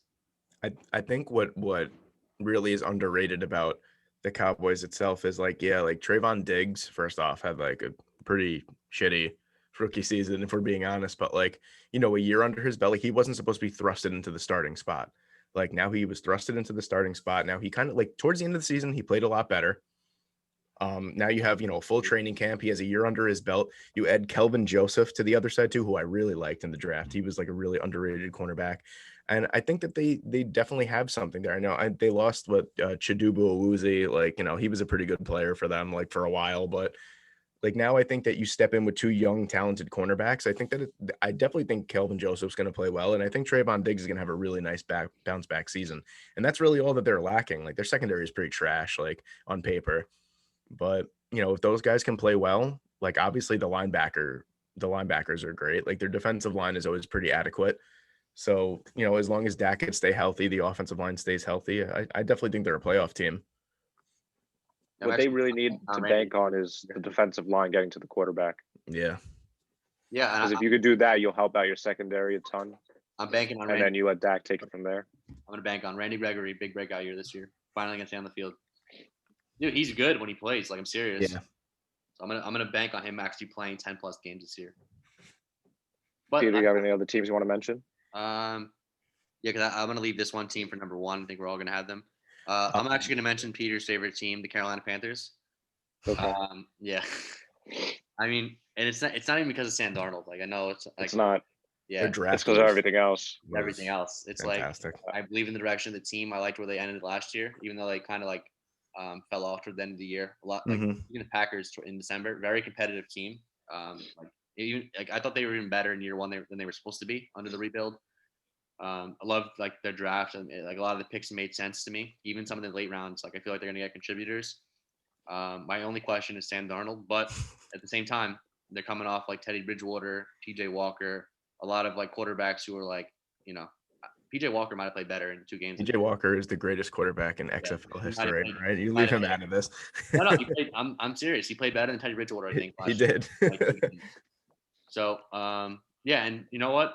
For people who are Darnold stands or whatever, you think he's better than maybe he is. It's hard to see him being worse than he was here. Mm-hmm. And he's with Joe Brady. Like the offensive talent is so much better than he had here. So we'll see. Even if he's mediocre, that's fine. Like they're coming off a 5-win season, 5-11. So it's not going to be shocking if they win 7+. I actually did have them in my honorable mentions. I just never said anything because we were talking a lot about Sam Darnold. So I was like, you know what? We don't have to talk about him anymore. Like, let's just leave that alone. But yeah, I think the only pick actually that I kind of scratched my head at was the JC Horn at number 8. But I do like JC Horn, but I just thought to myself, like, wow, like, Justin Fields is still on the board. You're picking a cornerback there, and then not even that. After that, the Broncos took another cornerback after, and it was like, oh my God, what's going on here? But I think JC Horn is going to live up to the hype 100%. He was my number 1 guy on my board. I love JC Horn. And I remember when my first mock draft I know Ryan loved it because I had when JC Horn was still like a lower mid, first rounder. You were like, oh shit, JC Horn to the Jets. Like, I love that. And I was like, yeah, that's what I really wanted. But favorite corner too. I knew he was going to rise because he was too good. Like, he's really good. Now, I think that getting like rave reviews and like OTAs and stuff. So yeah. Like you were right. They played a lot of really good. They had no business being in some of the games that they were in last year. Like I remember they played the Chiefs down to the wire. I think it was like That was most 32-30 of their was the games, final though. score. Yeah, they were extremely competitive, and they definitely got better. Like I love the addition of Terrace Marshall. Like I know that Yep. Curtis Samuel was a huge part of their offense, and they don't really link up. Like if you think about it, it's like Curtis Samuel and Terrace Marshall are two really different players. But like look at that three. And you have Robbie Anderson, DJ Moore, and Terrace Marshall like that. And Terrace Marshall's fast. Like I think didn't he run like a sub 4.4 or something like that? 4.38, I think, or 4.39. Yeah, like dude is a burner. Like he could actually be faster than Curtis Samuel, and then you got DJ Moore and Robbie Anderson. So you got three legit deep threats, and then Terrace Marshall, who's big enough to go over the middle of the field too, which is That's a really Sam something. Darnold kind of guy. Yeah, exactly. Is it? Because like Mims was useless last year because of Darnold. Yeah, but Mims was also playing hurt. No, we're not gonna. Mims is burning people like toward the end of the year. We just couldn't throw him the ball. Well, Joe Flacco really liked Denzel Yeah, Mims. Flacco looked. Fireman was even much better with Flacco. Yeah. Oh God. What But a yeah, disaster. we'll move on. Sam Darnold's gonna be better, I think. I mean, it's hard to be worse than last year. So There was one team that I wanted to mention that I actually just mentioned a second ago. It was the Denver Broncos. I have them too. Because you. I'm in here too. Let's knock them out of the way. Yeah, The Denver Broncos. First off, free agency. Like I love Fuller. That was a great signing. Then you get Bryce Callahan back. They locked up Justin Simmons. They drafted Patrick Surtain. Like the secondary is like elite. They signed Ronald Darby too. Like their secondary went from absolute shit to like, well, besides for Justin Simmons, but now it's like, oh shit, like this is really the no-fly zone. Remember when they were taunting the Jets when the Jets were like no-fly zone? They were like, nah, chill with that. Like this is legit no-fly zone. And then you get back Cortland Sutton on the offensive side too, who was out all year last year. And like I don't really believe in Drew Lock, and I don't believe in Teddy Bridgewater either. But if that defense could live up, if Vic Fangio could actually like coach up a defense like he's supposed to, like that defense will win them at least 8 games. I feel like it's like 7 or 8 games just on defense alone. Yeah, I agree with everything you said. I mean, definitely like we talk about teams like kind of rebuilding and like retooling in the offseason. Broncos secondary is crazy from what it's been for the past couple of years. Cortland Sutton, obviously major addition. I actually really like their draft too. They were just another team like the Panthers where I don't think they should have passed on Fields. We could be wrong. Maybe Fields is not very good, but I got a feeling this guy's gonna be like really good. He's gonna be a stud. Yeah. And you have quarterbacks like Drew Lock and Teddy Bridgewater. It's not enough for me to pass, and especially a team like Denver, like Carolina. Maybe you can make the argument because you did even before you traded for Darnold. Like they're still like kind of year one in the rebuild, like, and they're growing obviously. So maybe they need another year. The Denver team for me have a lot of veterans like Von Miller, even Simmons. Like I feel like that should have been the team to go all in on the rookie quarterback, like, especially when you don't have to trade up and he falls into your lap. Yeah. But still, you got Surtain. I think he's going to be a very, very good player in a division that's going to need corners. I mean, you're playing in like probably the best offensive division in football. Yeah. That's the only downfall for Denver for me. And that's the only thing that held me back from like really, really liking them. It's like it's just because of the division they're in. If they played in like 3 or 4 other divisions, I'd have them like first, second in their division. Yeah. But for me, like they have clearly the worst quarterback in the division. Yeah. Like, clear. Like it's not even close. Even like Derek Carr is much better. So that's saying something. Question. But you know what? I do agree with the Fangio take. I think Fangio is one of the best defense coordinators in the league, and I would be shocked with even the crowd coming back to playing in Denver is very tough, playing a mile high. So I'd be shocked if Denver don't win at least 7 games this year. I don't know what they finished with last year. They were probably like 5-11 or something. I think they were 6-10 or 5-11. Yeah, one of those 5-11, 6 or 10. So another like piece that, like you said, love their draft. I loved it too, and I loved their 3rd round pick, Baron Browning. I love because their linebacking core is terrible. Like it lacks so much athleticism. And I actually said in the last video that I had the breakout player, I picked Baron Browning from day one because like he could literally just step in and be the middle linebacker like right away. And he's got that sideline to sideline playmaking ability. And I think he's going to be great in that defense. And like you said, when you could take all the reps, of course you're going to make plays. Like he's not going to be like a rotational guy. He's just going to step in, and he's going to be a big part for their defense because that's really in their defense. That's really their weak spot was linebacker, and it still is. Like one guy isn't going to change that, but that's a hell of a guy to start changing it. Yeah, you guys hit the nail on the head with all those things. So like again, if you had Justin Fields as your starting quarterback, I think this would be a playoff team. And then if you tell me, okay, it's year 2 Justin Fields, I'm like, okay, now you could compete for a division, even with like the roster's just too good. Yeah. So we hit most of my teams. There's just one more team I have on my list that we haven't talked about, and staying in divisions, that's the Chargers. Oh yes, I'm The so last team I glad you have. said that. Yeah. They're my 9 out of 10. I have one other team left besides the Chargers. But I just have the Chargers left. So you start off with the Chargers. You Yeah, guys are gonna so- hate me. oh, I why? have 1, 2,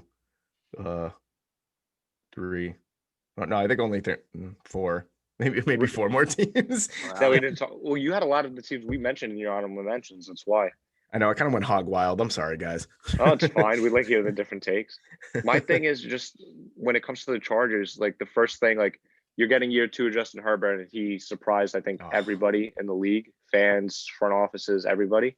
But the offensive line you put in front of him now this guy's protected. So So juicy. now we're really going to see what he's going to do.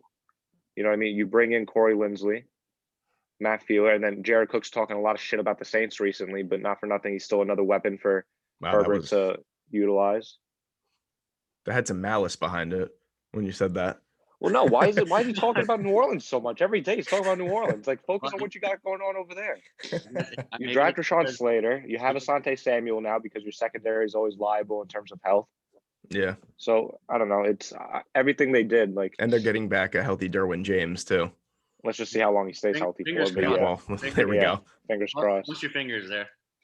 They just did too much to help. Like, the receivers were already intact. You didn't really need to add anything receiver-wise.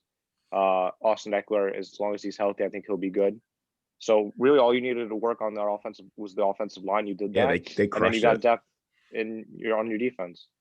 I think, and also maybe a hot take, but I was never a big fan of Hunter Henry, and the only reason why is because the guy just can't stay on the field. He's made of glass bones and paper skin, and like even though Jared Cook is what, like 34, 35 now, something like that. He's up there in age. Yeah, he's like at least 33. So yeah, and I think he's an immediate upgrade over Hunter Henry, like 100%. Like I think that he's gonna form.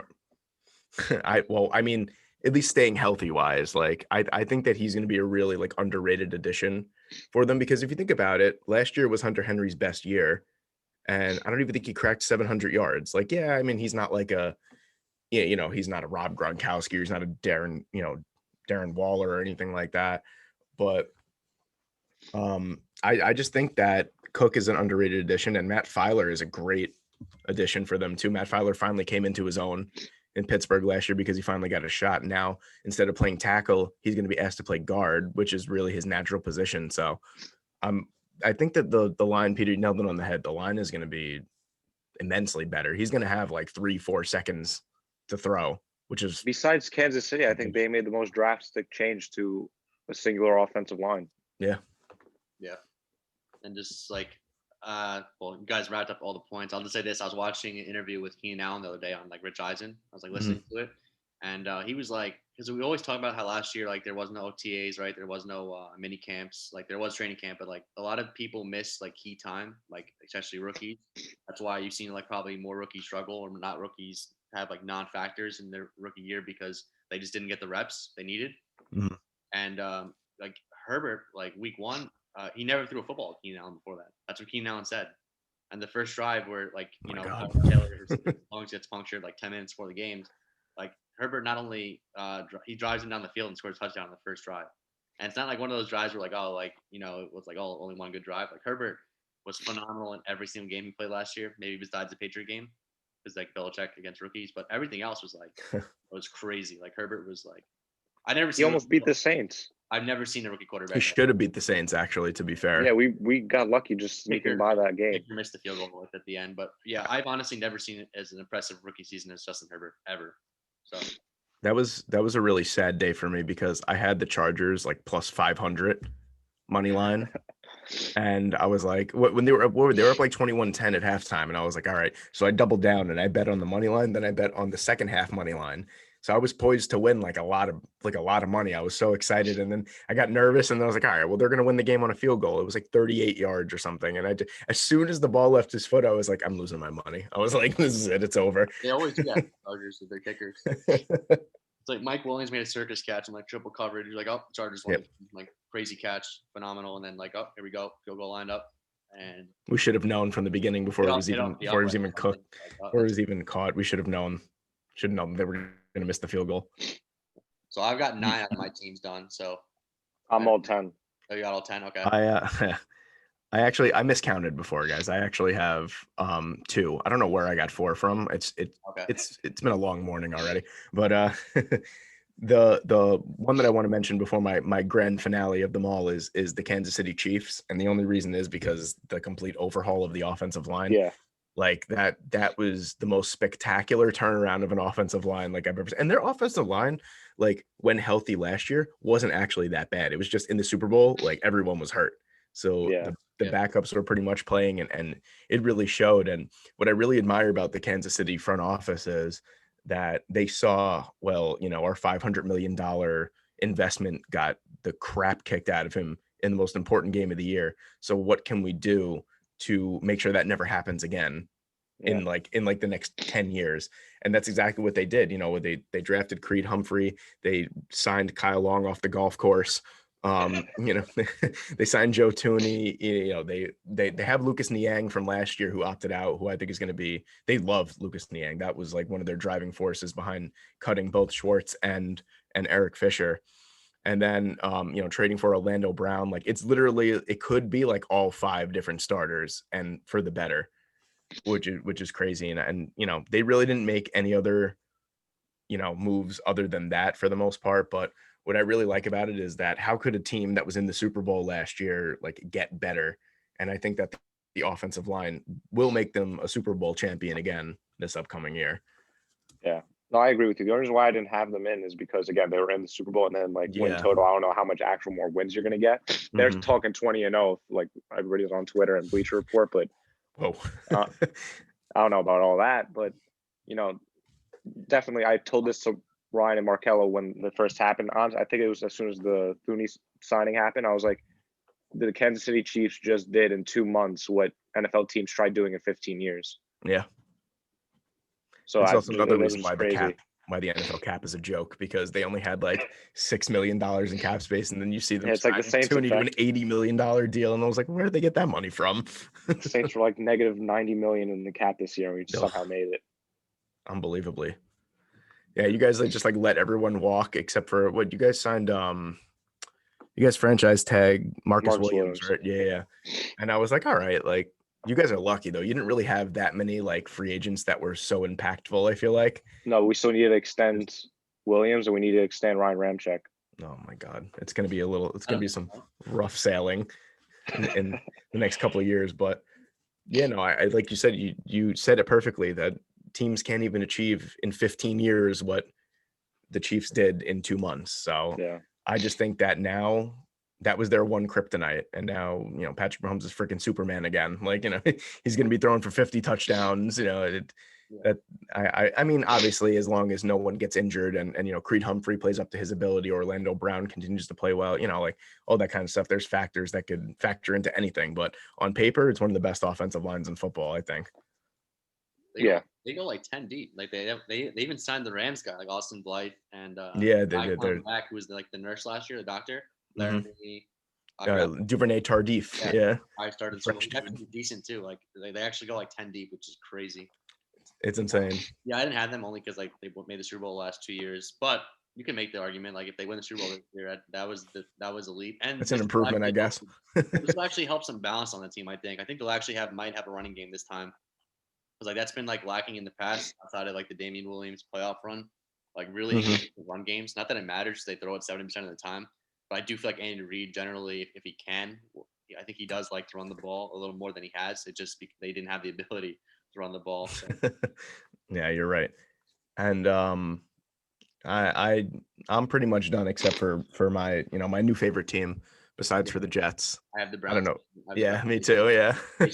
basically at number 1. Just I think I don't know if we covered them yet, but like we talk about the Browns so much on this channel. It's like they're always like in. God, I love the Browns. It's surprising because they're actually good now and like they make smart decisions.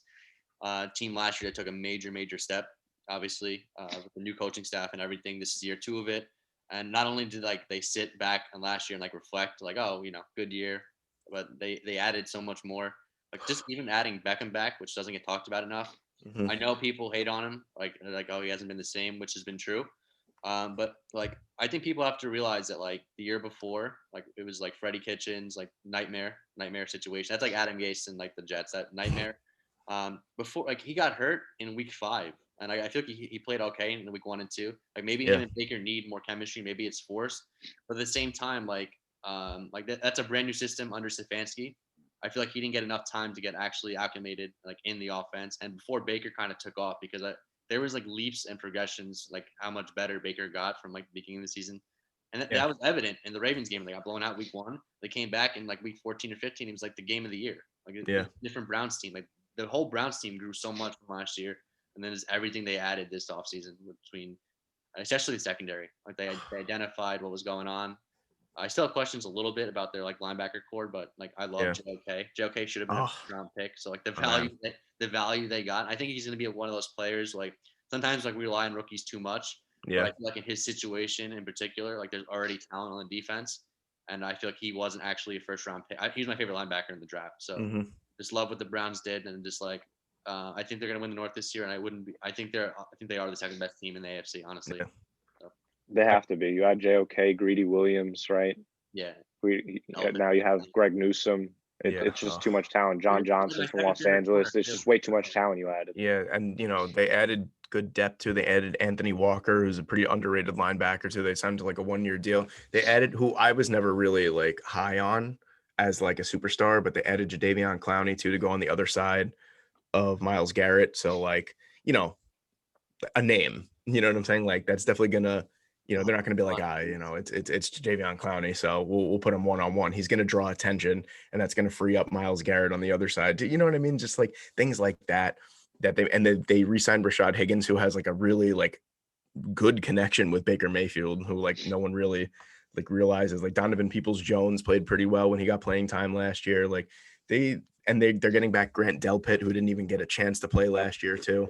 So like I definitely think that they have like I think Marcus Spears said it a couple weeks ago, and usually Marcus Spears talks out of his ass, but he said like something really good where he was like, I think that the Browns have the most talented roster in the AFC. And I was like, I don't know about that, but it's definitely way up there. It's definitely top 3 in the AFC, I think, talent Easily wise. top 3. Yeah, you Yeah. can't drop them below that. Yeah, and It's just like on it for taking the quarterback out of the situation. Because like the quarterback doesn't make that much of a difference, and Baker's good. It's just like when you're comparing him to like Mahomes, it's just like. yeah, that's why it's like I don't But know. if you talking about without Mahomes, I would take the Browns roster over the Chiefs. Yeah, I think on almost every level, maybe besides for weapons, I feel like even though the Browns do have really good weapons, like would they? Oh, well, they have Austin Hooper too. Everyone forgets. These guys go 3 tight ends deep. They're throwing out. I was gonna say everyone forgets about Austin Hooper too, and then David Njoku. So you definitely could make the argument for it if you take the quarterback out of the situation. Their offensive line is really good too. That's the best in the league for the Browns. Oh man, number 1. So I love Wyatt Teller.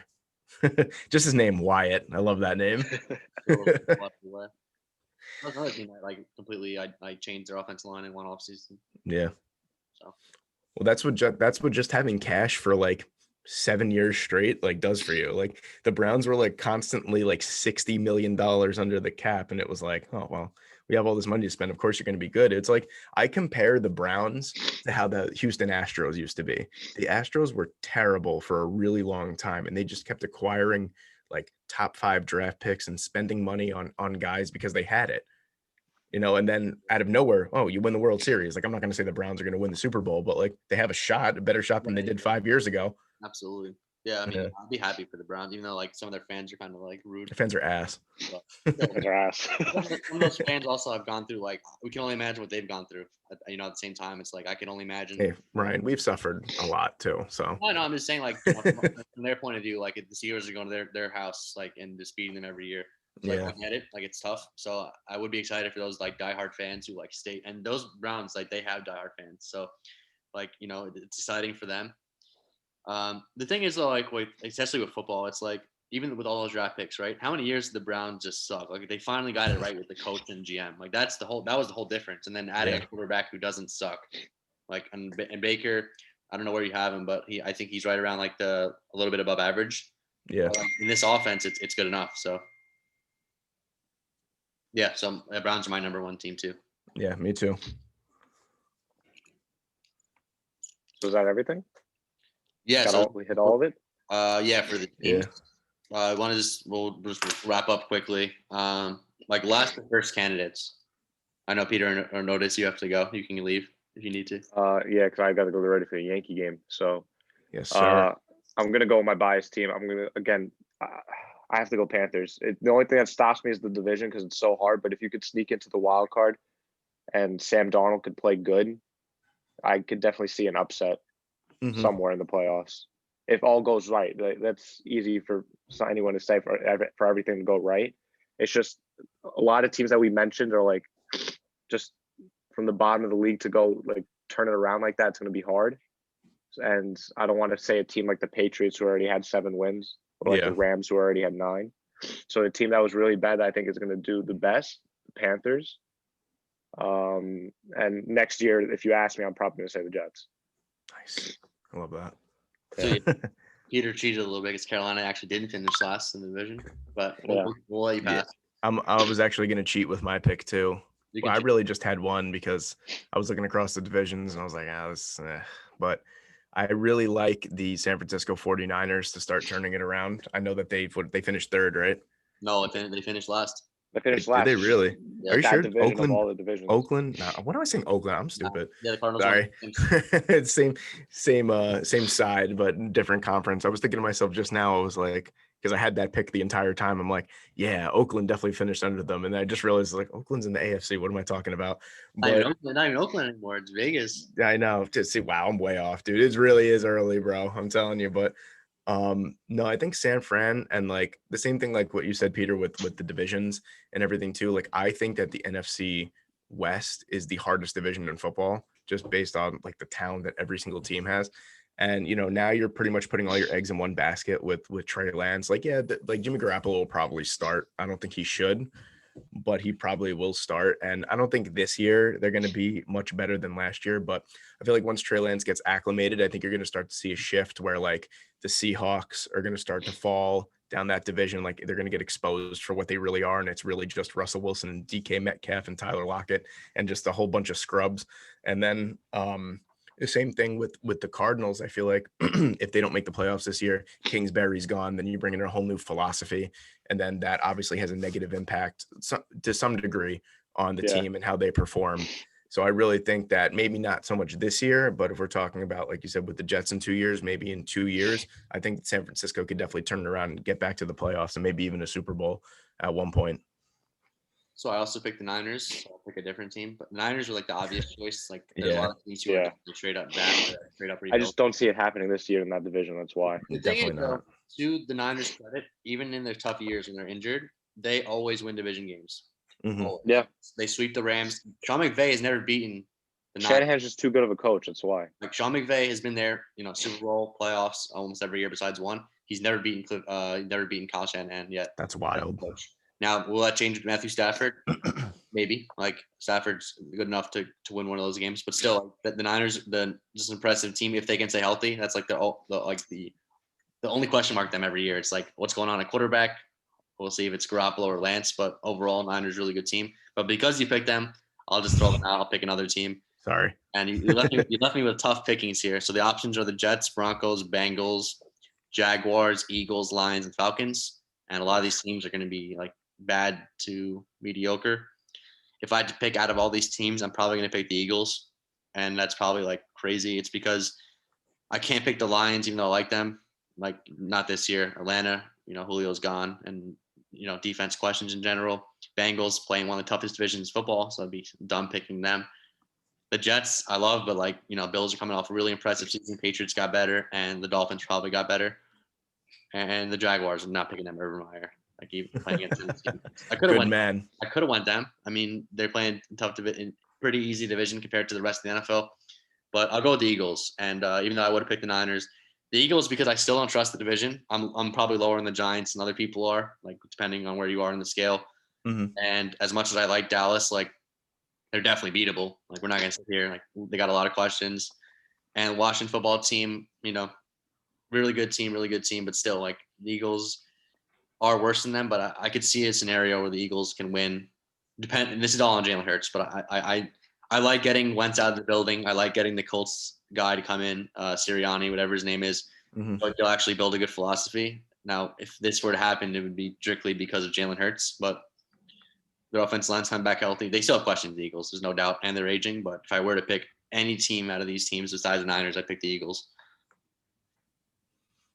But I would be shocked. I would be shocked if the Eagles actually won the division. But I mean, you make really good arguments, because when you said that, I was like, out of all those teams, I thought you were going to go Denver 100%, and then never have a better roster. I just couldn't do it. Yeah, you can't do it with Chargers and the Chiefs, right? Even the Raiders, to their credit, they haven't, like, I do think the Raiders are the worst team on paper in the division, but I felt that for the last 2 years, and somehow they win 7 games every year, even though they collapse at the end. Like, they start off good. We know with Vegas, they start off well every year, and then by the end of the year, they're done in November or December. But no, yeah, but you make all the good points, and especially that, you know, the Giants we don't really know what the Giants are yet. All the talent in the world. Same thing kind of with Dallas. You know what you're going to get from Dak. You don't know what you're going to get from the rest. Really, the only team that you kind of know what you're going to get is Washington, and, you know, that's just really good defense. We don't even know what they're going to get on the offensive side yet.